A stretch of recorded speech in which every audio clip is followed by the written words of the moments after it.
கிஸ்தி, திரை, வரி, வட்டி. வானம் பொழிகிறது, பூமி விளைகிறது, உனக்கு ஏன் கொடுப்பது கிஸ்தி? எங்களோடு வயலுக்கு வந்தாயா, ஏத்தம் அரைத்தாயா, நீர்பாய்ச்சி நெடுவயல் நிறைய கண்டாயா, நாற்று நட்டாயா, களை பறித்தாயா, கழனிவாழ் உழவருக்கு கஞ்சி கலையம் சுமந்தாயா, அங்கு கொஞ்சி விளையாடும் எங்குல பெண்களுக்கு மஞ்சள் அரைத்து பணிபுரிந்தாயா? அல்லது நீ மாமனா மச்சானா?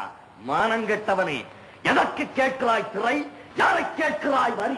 போரடித்து நெற்குவிக்கும் மேடி நாட்டு உழவர் கூட்டம் பரங்கியரின் விடலையும் போரடித்து தலைதனை நெற்கதிர்களாய் குவித்து விடும். ஜாக்கிரதை. அதிகார முத்திரையிட்டு உன்னை கையோடு அழைத்தவர் ஆள் அனுப்பினேனே. அப்படியா? பலே, நீ அனுப்பியால் மிகவும் புத்திசாலி. என்னை அழைத்து வரும் நோக்கத்தோடு எவனும் தலை காட்டியதில்லை அந்த பக்கம். எங்களுடைய பெருமை தெரிந்தவன் அவன். ஆனால் இது போன்ற ஒரு கடிதத்தை எழுதவும் இதுவரை அவனுக்கும் துணிவு பிறந்ததில்லை. எழுதிவிட்டதாக என் முன்னே கூறிய உன்னை இனியும் உயிரோடு விட்டு வைப்பது என் குற்றம். துடிக்கிறது மீசை. அடக்கு அடக்கு என்று நட்பு நாடி வந்த உறவு முறை தடுக்கிறது. என்ன மீசையை முறுக்குகிறாயா? அது ஆபத்திற்கு அறிகுறி. உன்னை சிறைப்பிடிக்க உத்தரவிடுகிறேன். என்ன வரச்சல் பார்க்கலாம். மறைத்து விடவில்லையடா மரத்தமிழருக்கு.